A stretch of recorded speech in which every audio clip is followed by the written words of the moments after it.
Saudara-saudara, ada orang mengatakan begini ya, hidup ini seperti roda pedati, kadang di atas, kadang di bawah. Itu pendapat umum, begitu ya. Itu sebenarnya hanyalah sebuah bahasa yang ingin mengatakan bahwa tidak ada sesuatu yang bersifat tetap dalam hidup ini. Seseorang bisa dianggap hebat, tetapi tidak selamanya dia hebat. Bisa saja satu ketika dia akan turun ke bawah. Dan orang ada di bawah nggak selamanya ada di situ. Bisa saja satu ketika dia ada di atas. Jadi itu sebenarnya kata-kata yang coba dikemas oleh orang-orang bijak untuk mengatakan bahwa hidup ini dinamis sifatnya. Hidup ini bergerak. Hidup ini tidak pasif. Tapi kita selalu bergerak, dan bergerak. Begitu juga dengan hal-hal yang baik dalam hidup kita. Salomo pernah berkata dalam kitab Pengkhotbah, saudara, sebagaimana hari mujur, bahwa hari malang pun diciptakan Tuhan, katanya. Nah, bingung kita kan?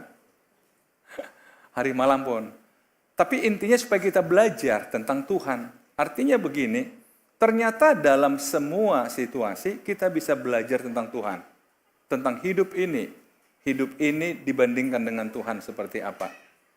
Saudara-saudara, ada satu bagian firman Allah yang saya ingin kita renungkan hari ini, menabur dengan air mata. Ya, kebetulan ini background-nya seorang wanita. Tapi saya pernah loh membaca tulisan, ini antara setuju enggak atau tidak. Karena katanya begini, kalau wanita itu menangis tanda kelemahan, tapi kalau pria tanda kekuatan. Saya pikir gimana ceritanya nih ya. Jadi kalau pria menangis katanya itu tandanya dia kuat. Tapi kalau wanita memang dia lagi lemah. Itu hanya tulisan. Makanya saya bilang, saya antara setuju dan tidak. Gimana para pria? Kalau menangis tanda kuat ya? Gimana? Itu tulisan itu, gimana sih kok ada tulisan begitu ya? Setuju nggak tulisan itu? Nah kan, susah saudara memutuskan kan? Oke lah, sampai rumah diskusikan aja. Masa sih kalau pria menangis tanda kekuatan? Mungkin itu ingin mengatakan, pria jangan malu nangis. Mungkin maksudnya di situ. Tapi oke lah, makanya saya ambil aja yang wanita. Supaya nggak jadi perdebatan. Menabur dengan air mata. Saudara-saudara, saya ingin mengajak kita belajar dari Mazmur 126.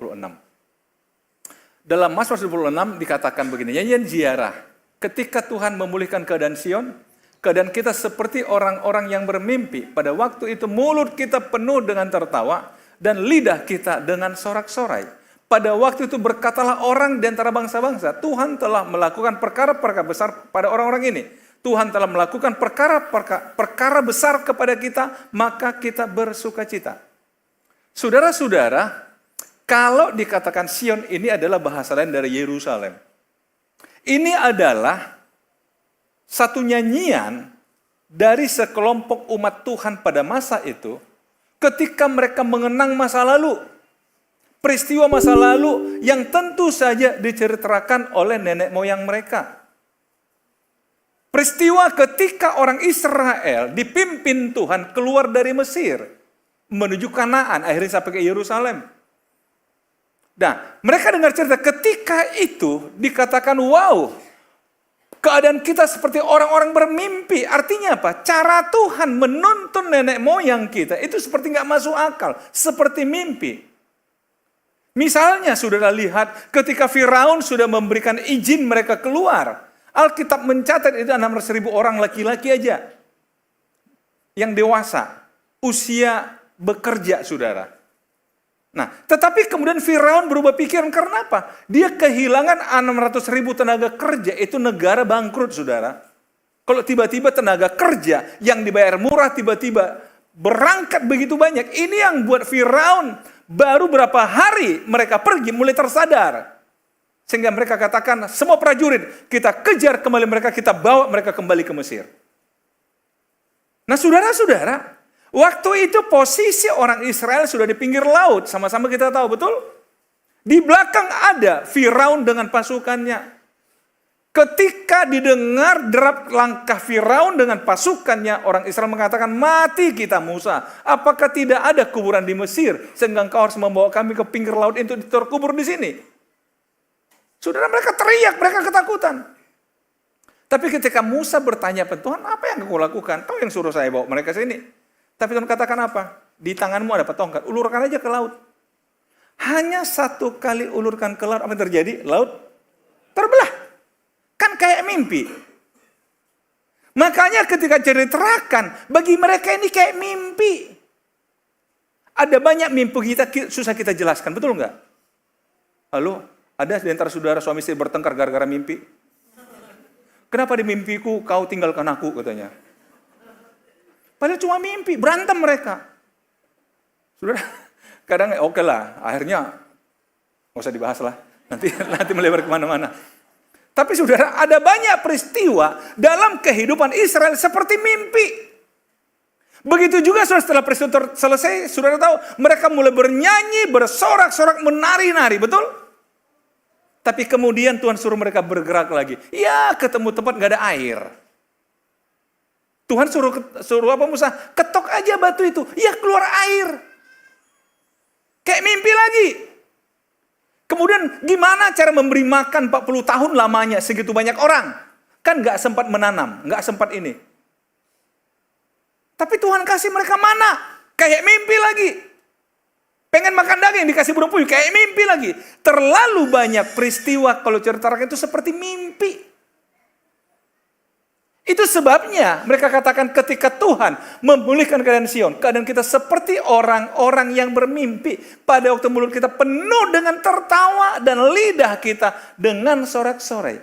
Bahkan orang-orang bangsa-bangsa di sekitar itu berani berkata, wow, Tuhan melakukan perkara besar bagi bangsa ini. Karena itu saudara kalau baca Alkitab, kemanapun mereka bangsa-bangsa mereka ketakutan. Karena mereka tahu Tuhan menyertai bangsa ini. Jangan ganggu mereka. Kalau mereka mau lewat, silahkan aja lah. Jangan diganggu. Daripada kita jadi korban. Saudara-saudara, seperti mimpi. Artinya begini saudara. Mereka kenang masa lalu bagaimana Tuhan menolong mereka. Kita harus belajar dalam hidup ini saudara. Sampai hari ini, berapa banyak peristiwa yang saudara hadapi rasanya seperti mimpi. Tapi bisa terlewati. Seperti mimpi. Iya dulu. Kok bisa ya? Kok bisa? Kayaknya. Nggak terencana tapi kok bisa ya? Seperti mimpi. Dan saudara ini perlu diingat. Hal-hal yang besar di masa lalu. Peristiwa-peristiwa yang besar di masa lalu. Itu perlu diingat. Cuma masalah kita begini. Saya nggak tahu di mana salahnya kita orang manusia ya. Manusia begini, yang paling kita ingat adalah orang-orang yang menyakiti kita, yang mengkhianati kita. Saya senang saudara, berapa hari yang lalu, saya coba cari-cari YouTube, saya nonton itu ketika Kick Andy mengundang Pak Luhut. Ada satu kalimat dari Pak Luhut bagi saya itu dalam. Dia katakan apa? Jangan pernah melupakan orang yang berjasa dalam hidupmu. Wow. Jangan pernah melupakan orang yang berjasa dalam hidupmu.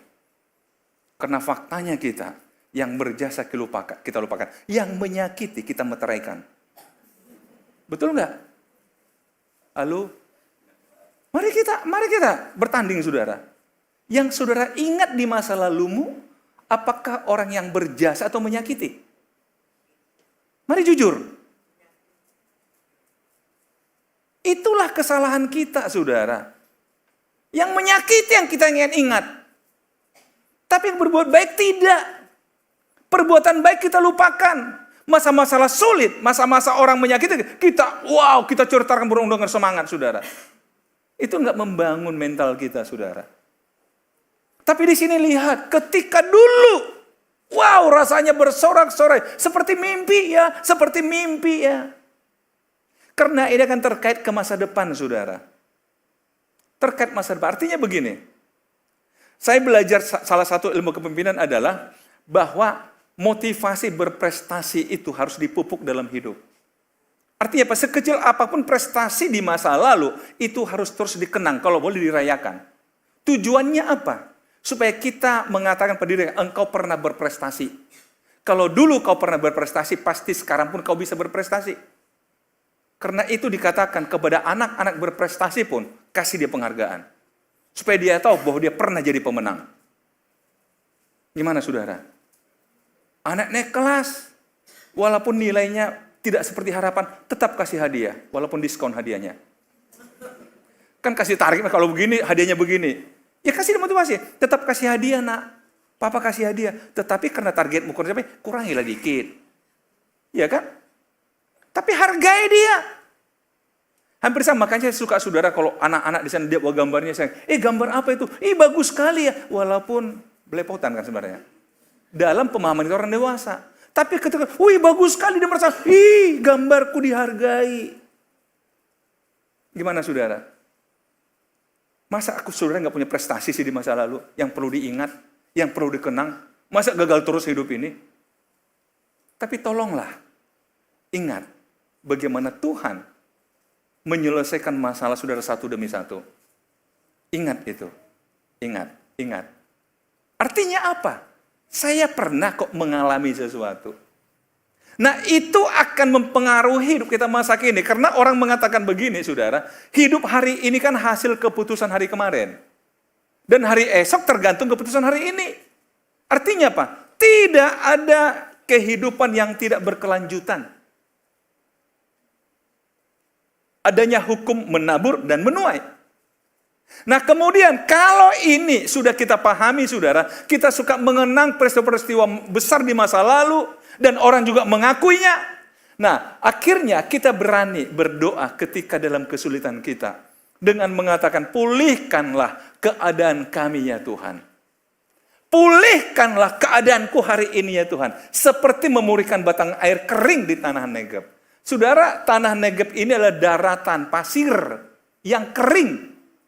Saudara bisa bayangin, tanah kering yang tidak bisa ditumbuhin apapun. Tidak bertahap, begitu hujan turun, tanah Negeb berubah menjadi subur. Walaupun dia hanya berharap hujan turun.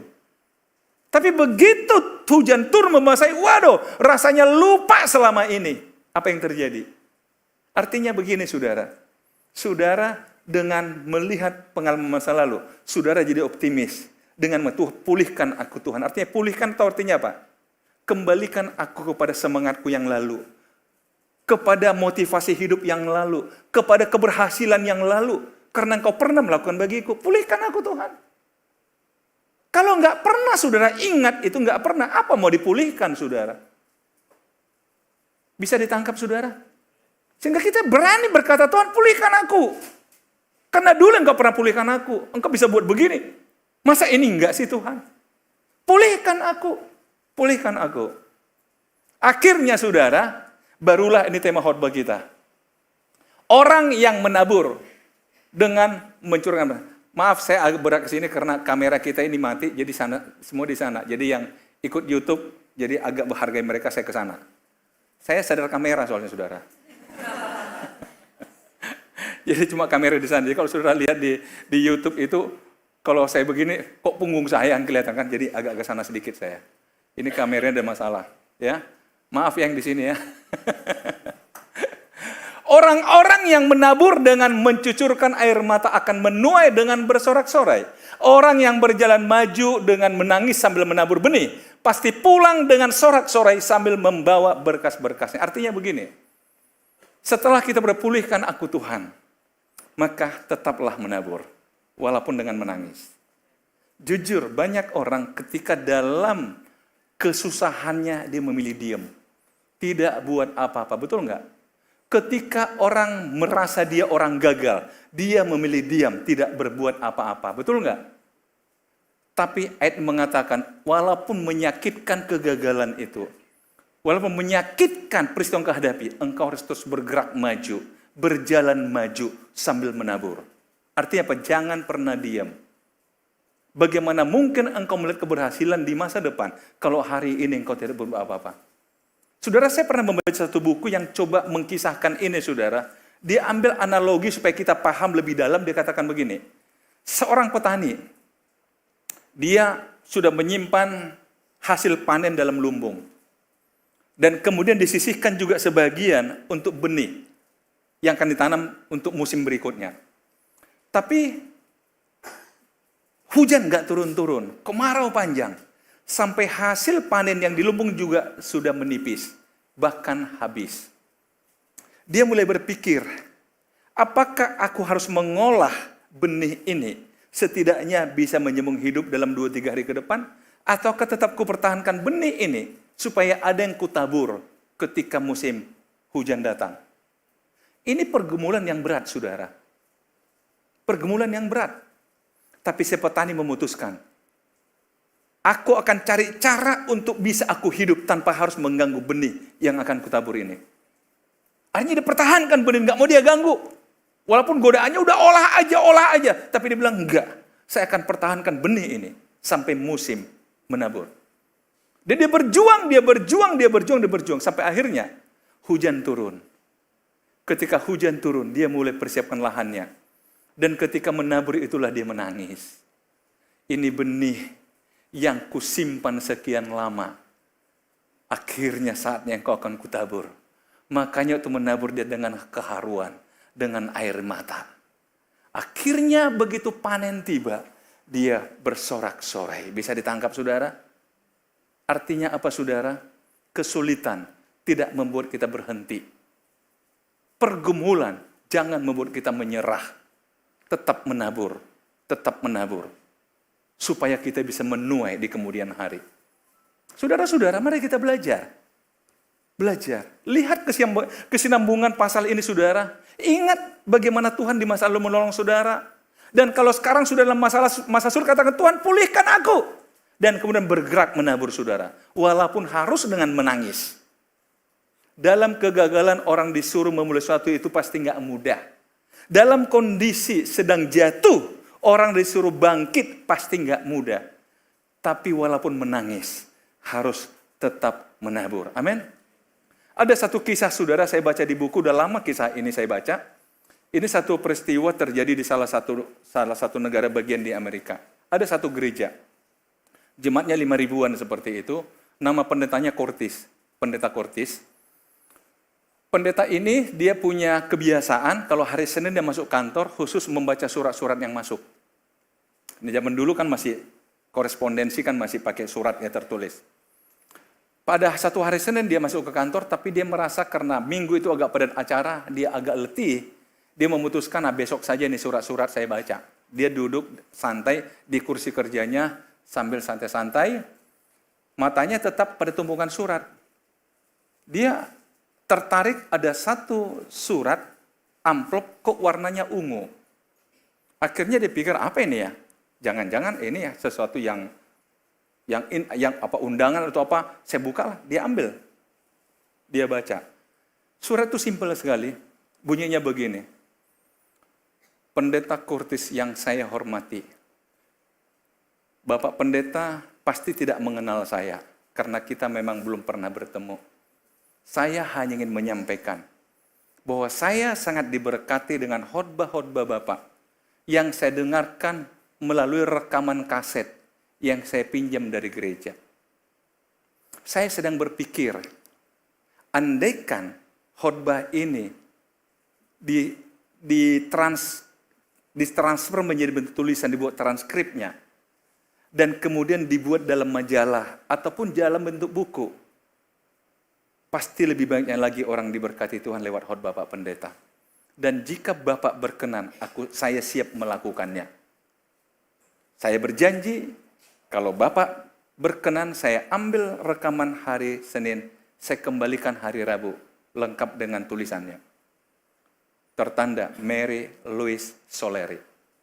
Saudara, ternyata Pak Pendeta sudah cukup lama berharap ada orang yang mengerjakan itu. Dia merasa ini seperti jawaban doa. Langsung dia angkat telepon, dia telepon. Nomor telepon Ibu Mary. Yang terima pembantunya. Saya ingin bicara Bu Mary. Iya Pak, Bu Mary belum siap terima telepon Bapak. Tapi saya pastikan apapun pesan Bapak saya sampaikan pada beliau. Hanya pendeta katakan, oke, sesuai dengan permintaan beliau saya setuju. Tetapi dengan catatan, itu dokumen gereja. Jangan sampai kaset rusak. Sebagaimana dia bilang, silakan ambil hari Senin dan harus kembali hari Rabu. Akhirnya deal, saudara. Mulai Senin berikutnya, ada orang ke gereja ngambil rekaman kaset. Zaman dulu masih pakai kaset. Rabu dikembalikan dengan manuskripnya, saudara. Setelah dibaca sama pendeta, bagus juga nih tulisan. Setelah hampir 3 bulan, Pak Pendeta merasa, Senang dengan tulisan, dia telepon lagi rumahnya Ibu Mary. Yang angkat pembantunya kembali. Pembantu katakan, Pak Pendeta maaf, saat ini Bu Mary belum bisa terima telepon Bapak. Tapi saya pastikan apapun pesan Bapak, saya akan sampai pada beliau. Dia katakan, saya ingin berterima kasih pada Bu Mary. Sebenarnya saya kepengen ketemu dengan beliau secara langsung menyampaikan terima kasih. Tapi nggak apa-apa, sampaikan saja terima kasih saya. Kapan-kapan saya ingin undang dia ngopi. Kata Pak Pendeta, oke Pak Pendeta, saya akan sampaikan. Tidak ada kabar, 3 bulan kemudian, pembantunya telepon pendeta. Pak Pendeta, jika Bapak berkenan, sudilah kiranya sore ini jam 3, ngopi dengan Bu Mary di rumah beliau. Pak Pendeta karena sudah lama menunggu kesempatan, 3 kurang 15, sudah sampai di rumahnya Bu Mary. Akhirnya persilakan masuk, disuruh di ruang tamu. Pak Pendeta, mohon tunggu sebentar, Bu Mary masih berkemas. 15 menit kemudian, si pembantu katakan, Pak Pendeta, saya ajak Bapak menemui Bu Mary di ruang kerjanya. Masuk dalam satu ruangan sederhana, ada seorang wanita setengah baya, duduk di kursi roda dengan 2 tangan gemetar. Dia katakan, ini Bu Mary, dia nggak bisa bicara. Cacat sejak bawaan lahir.